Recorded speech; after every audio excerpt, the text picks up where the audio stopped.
আমরা ইতিমধ্যে জেনে গেছি রাজ্য সরকারি কর্মচারীদের ডিএ মামলা নিয়ে সুপ্রিম কোর্ট তার চূড়ান্ত নিদান দিয়ে দিয়েছে। সুপ্রিম কোর্ট জানিয়ে দিয়েছে যে সরকারি কর্মচারীদের ডিএ দিতে হবে।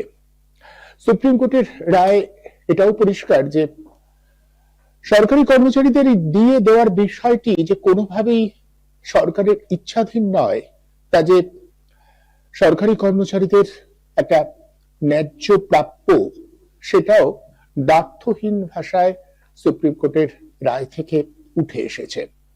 কিন্তু তারপরেও সংশয় কাটছে কি, সংশয় দূর হয়েছে কি? আমরা গতকাল থেকেই এটা বলেছি, আমি এর আগেও অনুষ্ঠান করেছি। আমি বলেছিলাম যে শাসক দলের বিভিন্ন কর্তা ব্যক্তিরা যে প্রতিক্রিয়া ব্যক্ত করছে তা থেকে পরিষ্কার যে তারা একটা অন্যরকম ছুতো খুঁজছে না। তো অবশেষে আমাদের রাজ্যের মাননীয় প্রশাসনিক প্রধান তিনি যেভাবে বক্তব্য রাখলেন, তিনি বললেন যে গোটা বিষয়টা পর্যালোচনা করবার জন্য, পর্যবেক্ষণ করবার জন্য মুখ্য সচিবের নেতৃত্বে একটা কমিটি তৈরি করে দেওয়া হয়েছে। যেহেতু 31শে মার্চের মধ্যে 25% ডিএ দিতে বলেছে সুপ্রিম কোর্ট, তাই রাজ্য সরকার নাকি গোটা বিষয়টা তদারকি করবার জন্য একটা কমিটি তৈরি করেছে। সেই কমিটি বলবে কিভাবে দেওয়া যায়, তারপরে সিদ্ধান্ত হবে। প্রতিটি কর্মচারী সংগঠনের কাছে করজোড়ে প্রার্থনা করেছিলাম, একই মামলায় তো দুজন সিনিয়র থাকতে পারেন না একই সংগঠনের পক্ষে। তা আমরা করজোড়ে আবেদন করেছিলাম, আপনারা যে কেউ একজন এক পার্টি হন, বিকাশ রঞ্জন ভট্টাচার্য, ফিরদৌস শামীম, এরা এই মামলায় যুক্ত হবেন। কেউ রাজি হননি। তখন আমাদের একদম অবাক করে দিয়ে অর্থ দপ্তরের একজন কর্মী, খুব উপরতলার কর্মী নন, নিচতলার কর্মী, স্বপন দে, তিনি এখন প্রয়াত হয়েছে, তিনি রাজি হন।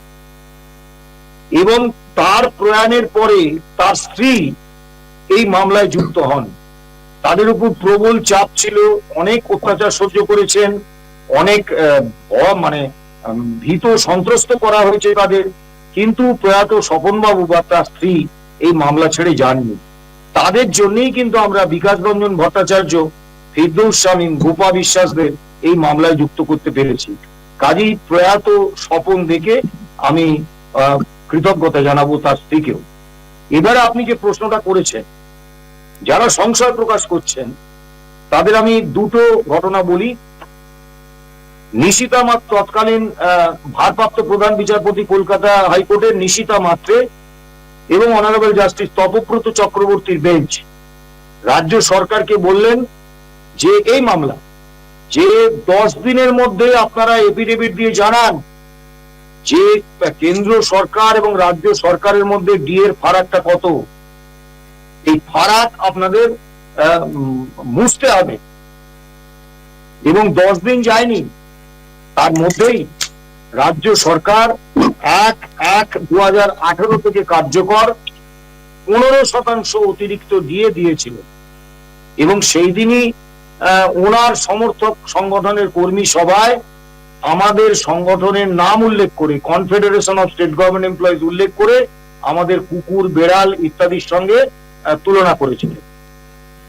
তারপরে অনারেবল জাস্টিস দেবাশিস করগুপ্ত এবং অনারেবল জাস্টিস শেখর ববি সরাফ, তাদের নির্দেশে এই সরকার 1/1/2019 থেকে 25% অতিরিক্ত দিয়ে আমাদেরকে দিয়েছে। কাজেই এই যে পুরনো বেতনক্রমের উপর 40% ডিয়ারনেস অ্যালাউন্স, কিন্তু মহামান্য কলকাতা হাইকোর্টের দুটি বেঞ্চের চাপে রাজ্য সরকার দিতে বাধ্য হয়েছে। এবারে আমি আপনাকে একটা মামলার কথা বলি, এসএসসি মামলা। এসএসসি মামলায় রায় হয়েছিল 12টা 15 মিনিটে মহামান্য সুপ্রিম কোর্টে। আর বেলা 3টের সময় মাননীয় মুখ্যমন্ত্রীর নির্দেশে স্কুল শিক্ষা দপ্তর, মধ্যশিক্ষা পর্ষদ তারা কিন্তু নির্দেশ জারি করে দিয়েছিল যে এই 26,252 জনের প্যানেল বাতিল হয়ে যাচ্ছে, এদের নতুন করে পরীক্ষা নেয়ার জন্য পরীক্ষা প্রক্রিয়া সুপ্রিম কোর্টের নির্দেশ মতো শুরু করার নির্দেশটা দিয়েছিল বেলা 3টের সময়। আর তখন সভায় সমিতিতে মাননীয় মুখ্যমন্ত্রী ওই রায় মানি না বলে চিৎকার করছিলেন। এবারে সুপ্রিম কোর্ট যে রায়টা দিয়েছেন, অনারেবল জাস্টিস সঞ্জয় কারোল এবং অনারেবল জাস্টিস পি.কে. মিশ্র, এই রায়টা শুধু ঐতিহাসিক এবং একটা মাইলফলক নয়, রায়ে এমন কতগুলো বিষয় আছে যেটা সৌমিত্র বাবু আছেন, উনি আমার থেকে আরো ভালো জানবেন, যেটা সাধারণত কোনো রায় দেখা যায় না। রায়ে বলা হয়েছে জুলাই 2009 থেকে ডিসেম্বর 2019 পর্যন্ত all India consumer price index মেনে যে ডিএ হচ্ছে সেই বকেয়া ডিএর 25% অবিলম্বে দিতে হবে। অবিলম্বে মানে রায় কালকে বেরিয়েছে, কালকেই দিতে হবে। আমরা গতকাল রায়ের কপি এবং আমাদের যে বক্তব্য, যে ইমিডিয়েট দিতে বলেছে, আপনি ইমিডিয়েট এই 25% দিয়ে বকেয়া দিয়ে আমাদের দিন বলে আমরা অর্থ সচিব এবং অর্থ দপ্তরের অ্যাডিশনাল চিফ সেক্রেটারি এবং চিফ সেক্রেটারি তাদেরকে কিন্তু আমরা ওই যে আমরা পৌঁছে, এবং সেখানে গিয়ে আমাদের যে অভিজ্ঞতা, আমাদের নবান্নে ঢুকতে দেওয়া হয়নি, বিশাল পুলিশ বাহিনী আমাদের সেখান থেকে কমিশনের অফিসে নিয়ে চলে যায়, তারা নিজেরা ওটা নিয়ে জমা দিয়ে আমাদেরকে রিসিপ্ট দেয়। তাদেরকে আমরা বলি, আমরা তো এই দুটো পটকা লোক, আপনি আর মলয় মুখোপাধ্যায়, তা আমাদের জন্য আপনারা এত পুলিশ এনেছেন, এ তো 4-5 জন হলেই আমাদের নিয়ে চলে যেতেন। বললেন না, খুব স্ট্রিক্ট নির্দেশ আছে যে আপনাদের নবান্নের ধারে কাছে আসতে দেওয়া যাবে। যাই হোক, আমরা সেটা পৌঁছে দিয়েছি। দ্বিতীয় যে নির্দেশটা আছে যে বাকি রইল 75% বকেয়া ডিএ, সেখানে একটা কমিটি করে দিয়েছেন supreme court. Honourable justice, retired justice Indu মালহোত্রার নেতৃত্বে 2 জন অ্যাক্টিং জাজ এবং CAG controller and auditor general, ইনি যদি নিতান্তই অ্যাভেলেবেল না হন তাহলে টপ মোস্ট কোনো অফিসার, সর্বোচ্চ পর্যায়ের কোনো অফিসার সিএজির বদলে থাকতে পারে। এই 4 জনের একটা কমিটি করে দিয়েছে এবং কমিটি করে দিয়ে তাদেরকে বলেছেন যে 6 মার্চ মধ্যে তারা বসে এই 75%-এর কত কিস্তি কিভাবে দেয়া হবে সেটা তারা নির্ধারণ করবেন।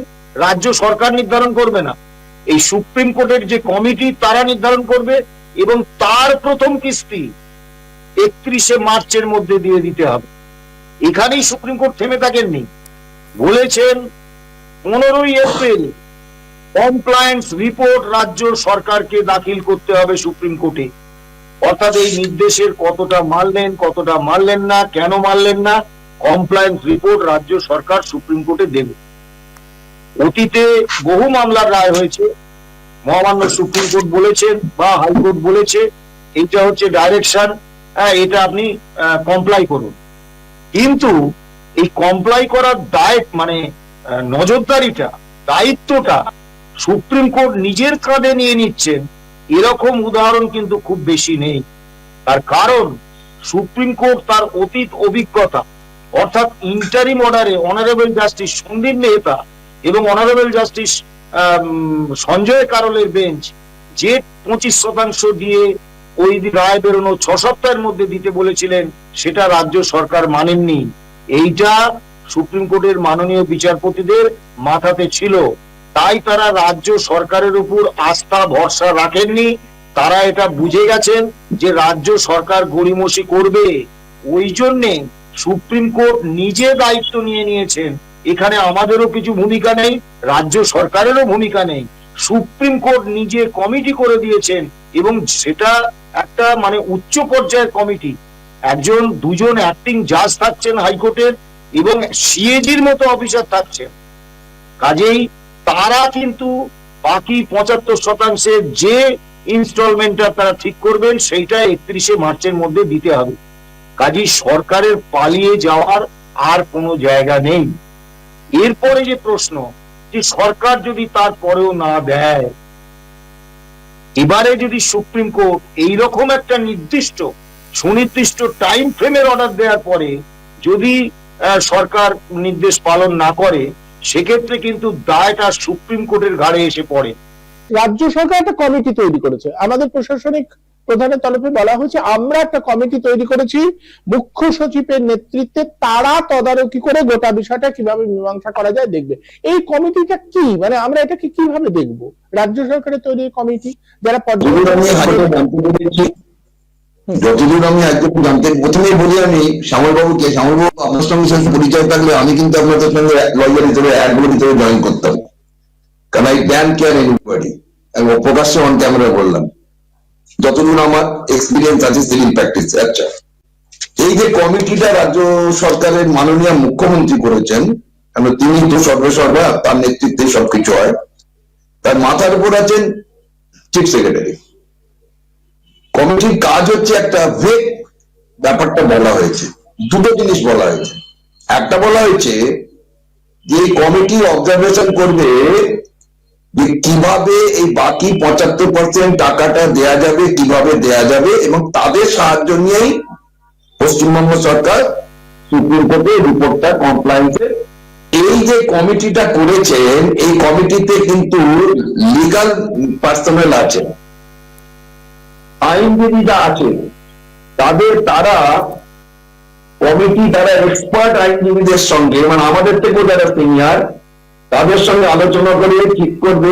একটা রাস্তা এখনো খোলা আছে, কিন্তু সেটা হচ্ছে এই যে গত বছরের 16 মে 2025 অ্যাডেন্টারিং অর্ডারটা দিয়েছিল, আর্টিকেল 136 অ্যাপ্রুভ হওয়ার পর 25% দিতে হবে, 50% দিতে হবে, অনেকে ভুল বলছেন, 25% দিতে হবে না, 50% দিতে হবে বলে। তখন অ্যাডভোকেট অভিষেক মনু সিংভি, তিনি একদিকে কংগ্রেস, আবার একদিকে তিনি তৃণমূল কংগ্রেসকে বাঁচানোর জন্য দিল্লিতে লড়েন, তিনি বলেছিলেন যে 50% দিলে রাজ্য সরকার চালানো অসুবিধাজনক হয়ে যাবে, সমস্যায় পড়া যাবে, 50% দেওয়া যাবে না, 25% দেওয়া যেতে পারে, এবং এই শর্তে দেওয়া যেতে পারে 25% আমরা দেব না, এটা সুপ্রিম কোর্টের কাছে জমা রাখবো। আমি জানি না এভাবে টাকা জমা রাখা যায় কিনা, আমার এত বছরও এর আইন আমি বলতে পারবো না, আমার জানা নেই, সবাইকে জানি তাও বলছি না। কি কেন রাখবে? যদি আমরা এডিএ মামলায় জিতে যাই, গাছে কাঁঠাল মোপে তেল, তাহলে 25% টাকাটা সুপ্রিম কোর্ট থেকে ফেরত পাওয়া সম্ভবপর হবে। সুপ্রিম কোর্টে টাকা জমা রাখতে পারেন, সুপ্রিম কোর্টে টাকাটা রিটার্ন করতে পারেন, রিফান্ড করা যায়। আর 2 নম্বর হচ্ছে, যদি আমরা 25% দিয়ে দিই আমাদের কর্মচারীদের, এবং যদি মামলাটা শেষ পর্যন্ত জিতি, অ্যাডেন্টারিং অর্ডারটাকে কমপ্লাই করতে গিয়ে আমি যে টাকাটা আমাদের কর্মচারীরা ফেরত দেবে না।